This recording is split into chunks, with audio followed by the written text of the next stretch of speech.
Hey Taylor-tots, it's time for a little self-reflection. Let's go. Hey Taylor-tots, welcome back to Justice is Served. Today was such an amazing day. So much happened. I had a great day at work. We're getting ready for Father's Day. It was so fantastic to help so many people make a selection on fabulous gifts for the dad or father figure in their life. I will tell you, it's so rewarding to be able to say, you know what, let's dissect, let's talk about their personality, let's talk about what they love, and let's really come up with a customized gift for that special person. So that way that, you know, it's rewarding to give a gift. I don't know about you, but I love giving gifts. It's part of the fun. Like, I mean, I know that a lot of you loving giving gifts, and that's one thing that actually was so huge today. So I got another birthday present in. I did not open it, but Stephanie ended up sending me a amazing gift. I say amazing because I mean, I know that she's amazing already. So she is the same person that sent me the $50 gift card to Olive Garden, and I am so pumped to see what she put together for a birthday present. She said, please do not open it until July 8th on the live, and she's going to explain a little bit more about it. So I'm super excited. I opened the top to see like if there was a letter inside, but as soon as I saw there wasn't anything in there, I didn't look at anything else in it. So I kept it closed and like closed it back up. So I didn't peek at any of the products. I promise. I didn't look at anything. But I'm so excited. So you're watching this today on Saturday. And obviously this was filmed on Friday, but I mentioned this person called Londo Law. Come to find out it is London. I told him, I said, girl, I need you to put your screen name on Instagram so that I know exactly what I'm talking about. So adjust the shirt a little bit. So it looks like it says justice right here, does it not? We're just going to assume that it does. So London Law is so fantastic. So he is a life coach, and he is all about getting you to 100% authentically you and how to get to your highest version of yourself when it comes to personal and professional growth. And it was really cool. So he did a little mixer tonight for everybody that's going to be working his event. And then, of course, influencers like myself that are going to be there to capture some of the moments of his 3-hour pretty much seminar, and really getting to know him as a person and getting to know yourself as a person. So one thing that I loved immediately about him is that he is so natural with talking about positive reinforcement and positive way of seeing things. And even the verbiage is just so, you can tell it's not a strain. It's something that just comes naturally to him. And I am so excited because we ended up doing a activity, which I'm going to do with you now, because I mean, we get inspiration from other people in the world, and this is something that I really loved, and I want to see what all of you Taylor-tots would actually say. And I want to go on here, and you can, if you post it, just know I take that as if you're fine with me reading it on my next video, because I kind of want to go through it and just really see what we all come up with. And so here's what I want. So I want you to give me one affirmation of something that you already knew about yourself, and then one affirmation that you discovered about yourself. And for me, it was very hard, and I hope I can remember exactly the verbiage that I said, because, you know, we're in the moment, we're talking, we're having a great time, and we did a couple other exercises and things like that for us to really experience some of the stuff, just a Cliff Notes version. It's actually a Cliff Notes version of the Cliff Notes version of what's going to happen tonight at the event, because I'm going to be covering some of that and interviewing him and just touching base. And then I asked him if he actually wanted to do a formal interview to deep dive into him as a person and who he is and where he comes from and where does he want to go. So we'll see if that ends up popping up. I'm hoping that it will. He does not actually live here in Houston. I knew he didn't live here, but I thought he was actually relocating here, but I was wrong on that. So my bad, girl. So the affirmation that I came up with, and then the that I already knew about myself, and then an affirmation that I discovered. So I discovered, or I knew about myself, is that I have a very strong voice. And when I say a strong voice, it means that when I speak, people listen. And I always knew about this, and that's why I really have grown into a person that if I'm in a group setting, I'm not going to just speak to speak. I'm going to keep all of my opinions and thoughts to myself until it's that one impactful moment to really make sure that when I'm speaking and people are listening, that it's quality information that I'm giving.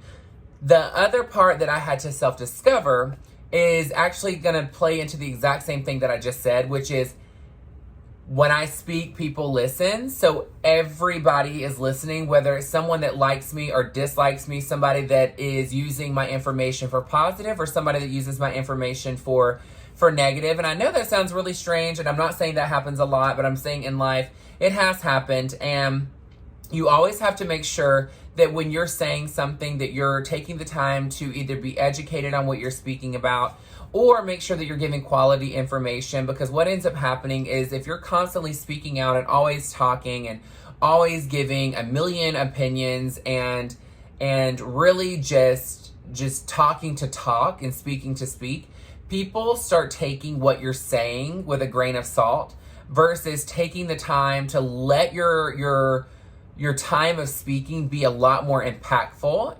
and more, is it boisterous? Is that what it's called?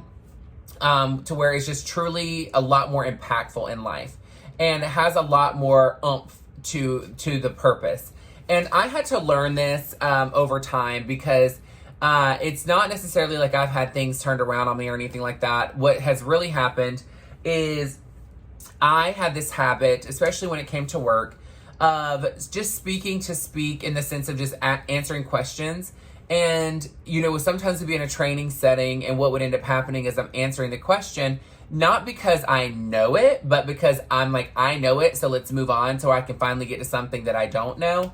And so what would end up happening is I finally had to self-discover that, one, it becomes super annoying to everybody in the room that one person is constantly speaking and not letting anybody else have an opportunity to speak.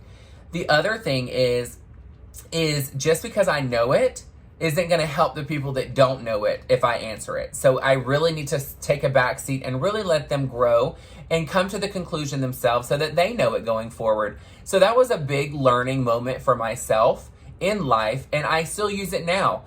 Even when I go into any location, I don't go in immediately saying, let's do this, let's do that, and blah, blah, blah. I really do listen, and I take it in first before I start giving any input or any information at all, because I really want to see where everybody's headspace is first so that we can really truly get to the end result is what we all want, which is success and feeling great and knowing we're all partners.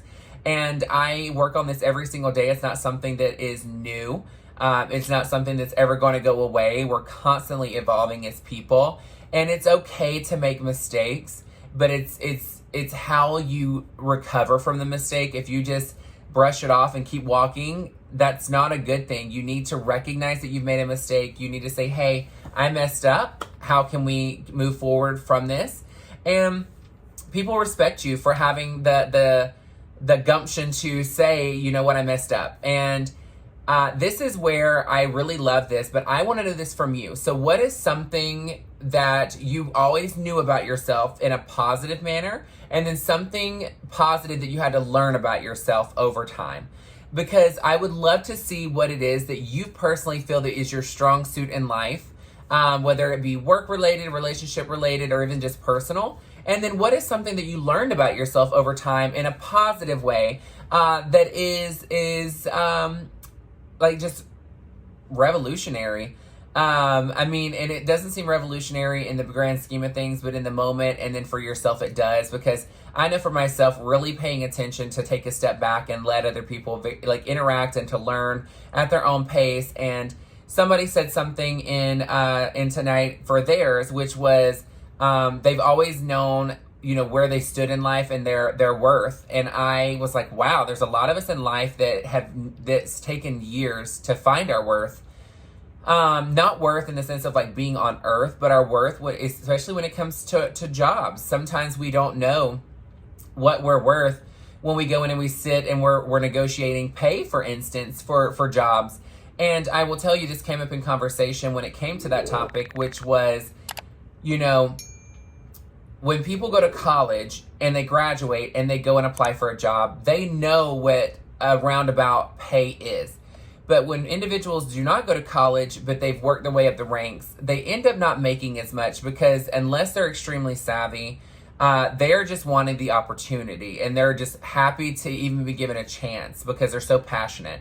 And they end up not getting paid what the position could pay because, of course, it's a game of, cat and mouse almost. Like they want to keep it in a certain pay scale, and if they can get you on the lower end, hey, that works. That's awesome. It's all about making a profit, not lowballing somebody, but just being a little less generous. And I'm not saying that it's a bad thing to do. It's all about yourself and knowing how to negotiate. And that's one thing I really wish that schools would teach is how to identify the position, how to find the resources on what that position pays, and then knowing that yes, you may not have an education, a college education on doing that, but you do have the knowledge building yourself up to that position to be able to ask for more. And that's something that I told somebody. She's 24 years old, and she said, is there any feedback you could ever give me? And I told her, I said, always know your worth when you're going in, regardless of how you're going up the ranks, whether it be a college degree or, working your way up. Know to always ask for what you want, and if it doesn't have that, there's always wiggle room. And the other thing is to truly know that you don't have to climb a corporate ladder to be successful as a person. I feel like a lot of companies are doing this to where instead of making people feel that they have to be in a high position, a management position to get paid a certain amount, they're really identifying that there's a lot of talent that are amazing at where they're at, and they're not going to ever be management because that's not their strength. That's not their strong suit. And instead of making that person feel like they have to get a promotion to make more money, they're identifying that this person's already talented where they're at, and they're gonna succeed there. So why not elevate them in that same role, and give them different tools and give them more money and give them more benefits for them to continue to succeed in where they're at? Because taking them and putting them into a higher role does not mean they're going to be more successful. Because, I read this book, and it said that people that are meant to be managers do not ever think that they are a manager when they're a manager, in the sense of it doesn't feel like a job. It doesn't feel like you're going in as a manager. It feels like you're just going into this career. You're having a great time. You're getting in there in the nitty gritty with your teams and you're having a great time and it's fun. But people that are not natural born leaders, when they're put in a management position, it's almost as if they're struggling. Not that they're not going to do a great job at it, but it's a lot harder for them to understand coaching and developing and really thinking outside the box to make people feel, welcome and comfortable and successful, and being able to do that management side of things, especially when it comes to computer work, because that's not their strong suit. And again, people can be taught many different things, but if they're a natural born leader, a lot of this stuff is just easy and is already going to be there. But not everybody has to be in a management role to make more money or to be successful or to be identified as successful. And I'm so excited that so many companies are going towards really focusing on this, because that's what's truly going to make businesses huge. And just like with the whole, being recognized for, inclusivity for my brand, I will tell you, since I left that meeting, I have become so just self-aware and so passionate about my people, even more than I was before, because I went from saying, how are you, to saying, like, how are you in business, to how are you as a person? And it's not that I didn't care about somebody as a person. I really do. But I think we all get so consumed about the main goal of work. And it's been great to know to dial it back, go back to my roots, which is my people, and truly deep diving into them as a person and how we appreciate them so much and how much we need them and how much I need them. Because again, I tell them all the time, I'm nothing without you. And I truly have been so inspired since our meeting last week, because I have felt so inclusive from the company, and truly feeling like myself, to where I can wear my jewelry now. I feel like myself. I'm wearing a little bit more makeup, I'm not done eyeshadow or anything like that yet. But again, I feel like I can breathe, and I'm so excited to just do even more for this brand that is so focused on all of us feeling so inclusive and welcome, and like it's a family. And again, I mean, I want to know your affirmations. And again, so put it in the comment section. Just know if you put it there, I'm going to take it that you're fine with me reading it, because I really want us to deep dive into it and what I get from it. I think it would be great. So again, it is, what is an affirmation that you found natural for yourself, that you always knew you were successful at?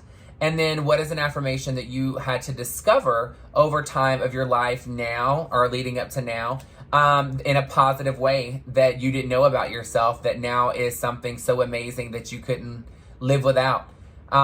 This video is not gonna be super long. I am about to wrap it up, because guess what? I'm gonna go get a great night's sleep. I'm working today, and then tonight I'm gonna go and do the amazing London Law, so London Law.